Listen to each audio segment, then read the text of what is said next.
Sri Sai Satcharitra, Chapter 10. Sai Baba's mode of life, his sleeping board, his stay in Shirdi, his teachings, his humility, the easiest path.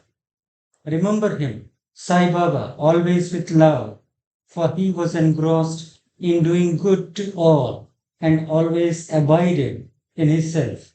To remember him only is to solve the riddle of life and death. This is the best and easiest of sadhanas, as it involves no expenditure. A little exertion here brings great rewards. So, as long as our senses are sound, we should, minute by minute, practice this sadhana. All our gods are illusory.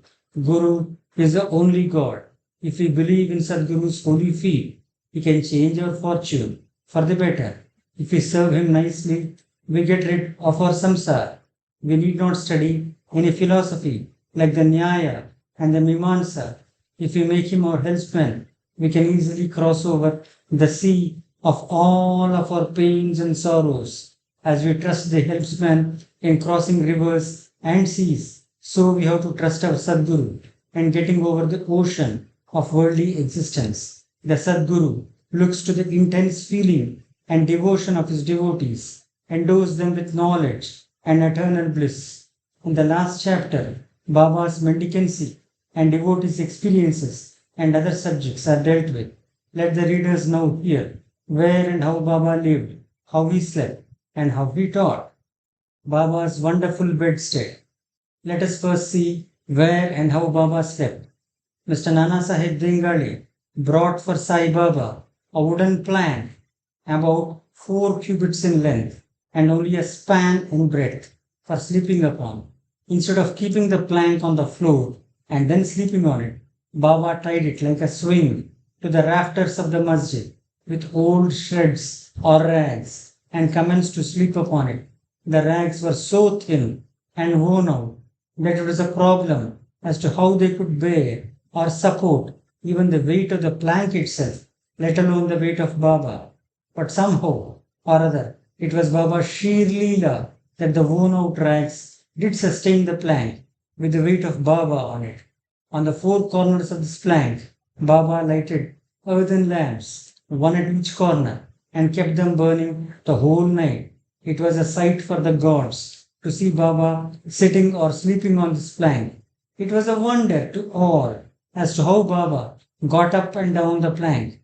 Out of curiosity, many careful observers kept watching the process of mounting and dismounting, but none succeeded. As crowds began to swell, so to detect this wonderful feat, Baba one day broke the plank into pieces and threw it away. Baba had all the 8 siddhis at his command. He never practiced nor craved for them. They came to him naturally as a result of his perfection. Sagun manifestation of Brahman. Though Sai Baba looked like a man, 3 cubits and a half in length, still he dwelt in the hearts of all. Inwardly, he was unattached and indifferent, but outwardly, he longed for public welfare.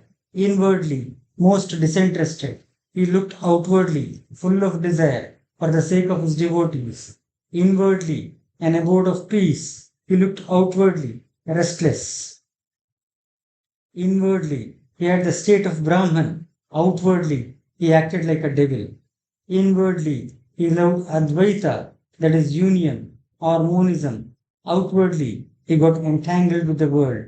Sometimes he looked on all with affection, and at times he threw stones at them.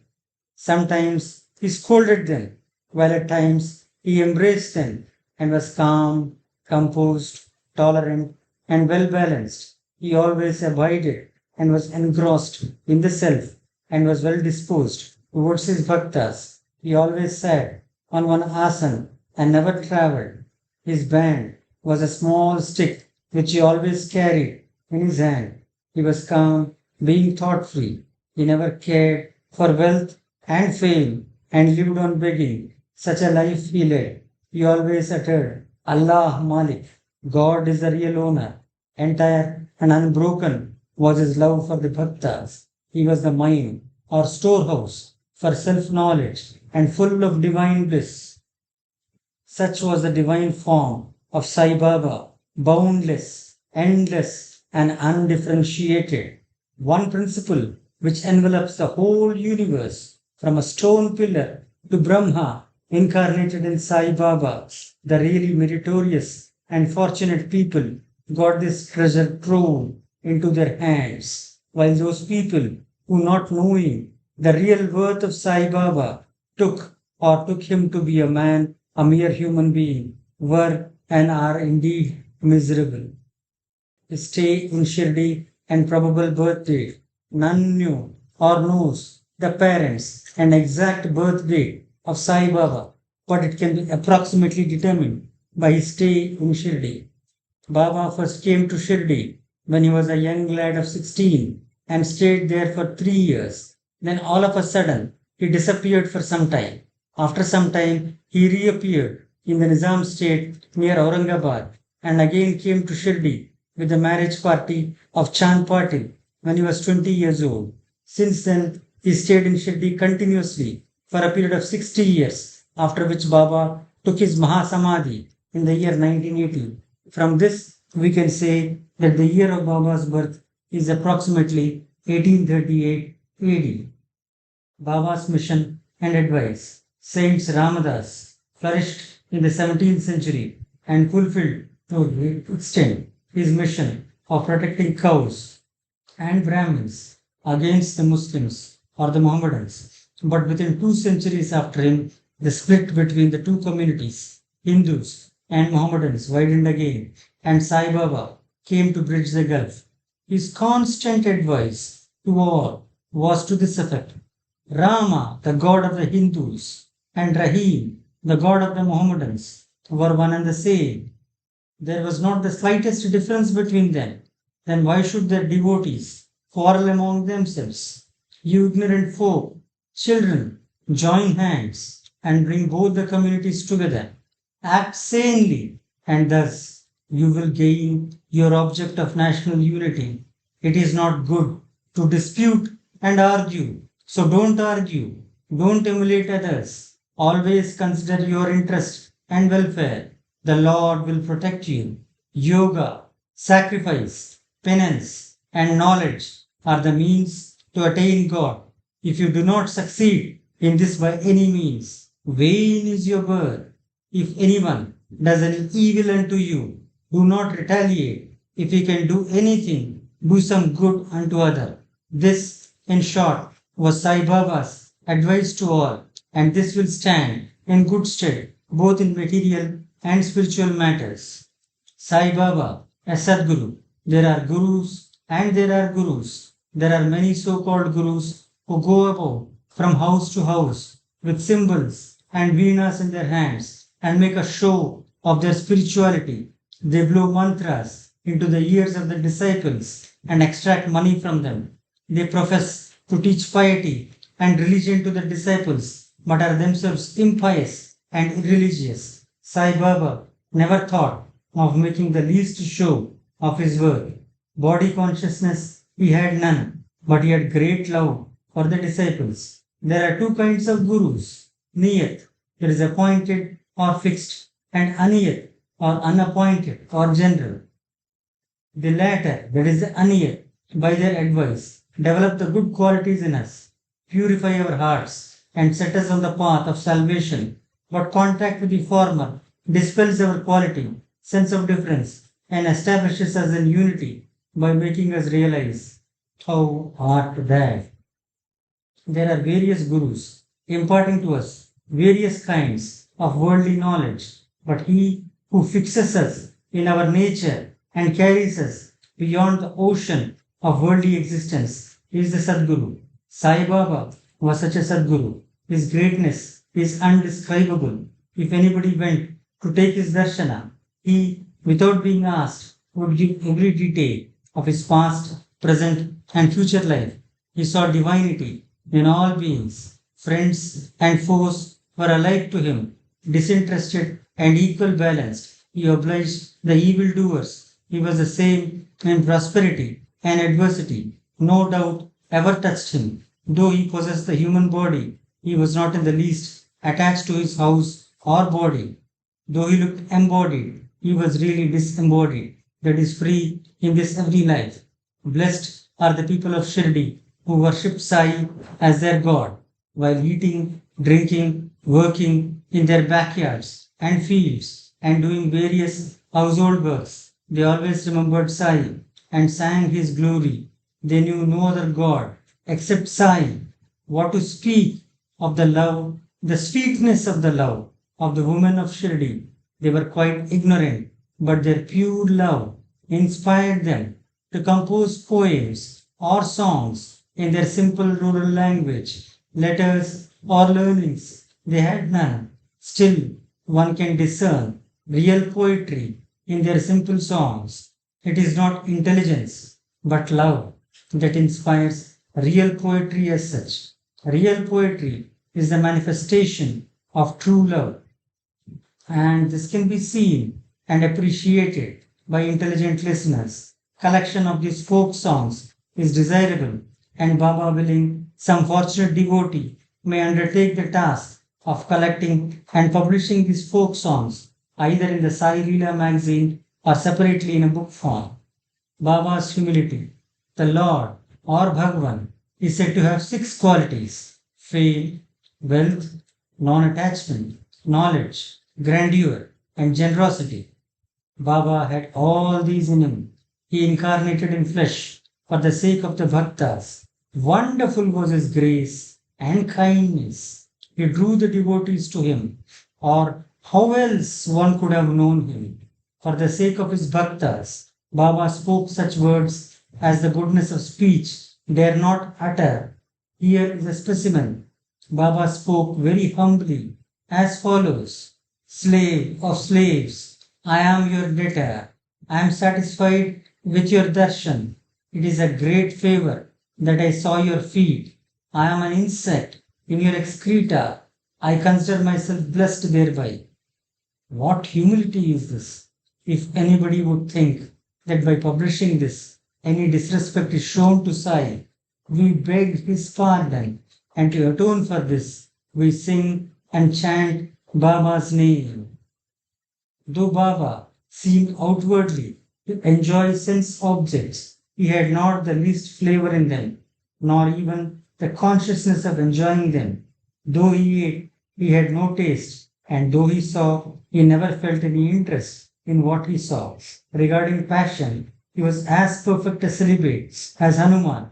He was not attached to anything. He was pure consciousness, the resting place of desire, anger, and other feelings. In short, he was disinterested, free, and perfect. A striking instance may be cited in illustration of this statement. Nanavali. There was in Shirdi a very quaint and queer fellow by name Nanavali. He looked to Baba's works and affairs. He once approached Baba, who was seated on his seat, and asked him to get up, as he wanted to occupy the same. Baba at once got up and left the seat which he occupied. After sitting there a while Nanavali got up and asked Baba to take his seat. Then Baba sat on the seat and Nanavali fell at his feet and then went away. Baba did not show the slightest displeasure in being dictated to and being ousted from his seat. This Nanavali loved Baba so much that he breathed his last on the 13th day of Baba's taking Mahasamadhi, the easiest part. Hearing the stories of the saints and being in their company, though Sai Baba acted outwardly like an ordinary man, his actions showed extraordinary intelligence and skill. Whatever he did was done for the good of his devotees. He never prescribed any asana, regulation of breathing, or any rites to his bhaktas, nor did he blow any mantra into their ears. He told them to leave off all cleverness and always remember Sai, Sai. If you did that, he said, all of your shackles would be removed and you would be free.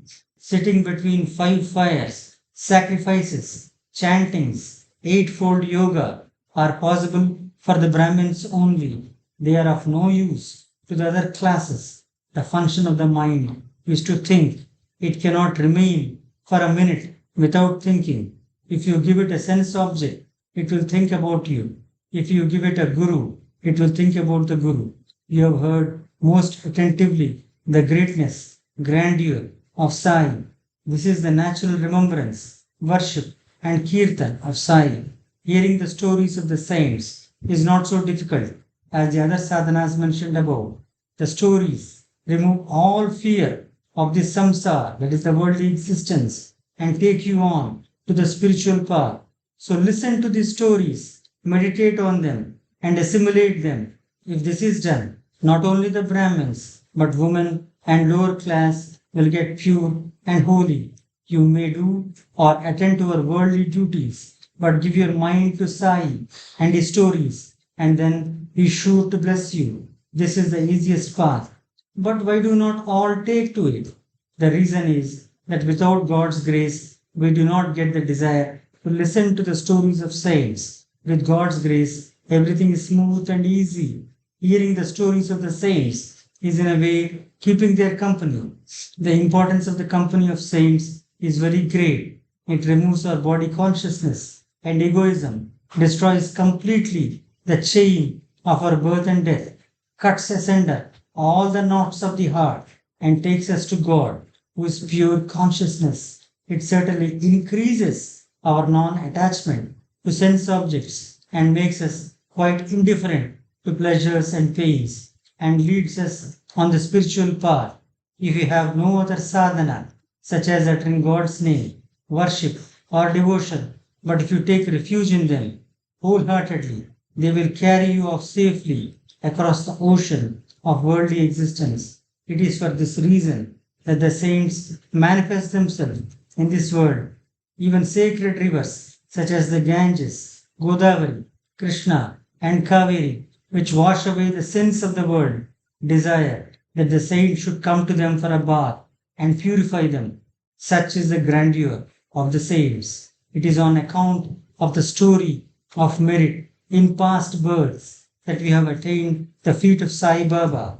We conclude this chapter with meditation on Sai's form. He, the beautiful and handsome Sai, standing on the edge of the masjid and distributing udi to each and every bhakta with a view to his welfare. He who thinks the world as naught and who is ever engrossed in supreme bliss before him. We humbly prostrate ourselves, bow to Sri Sai, peace be to all. Sarve Jana, Sukhino Bhavantu. Repeat. End of chapter 10.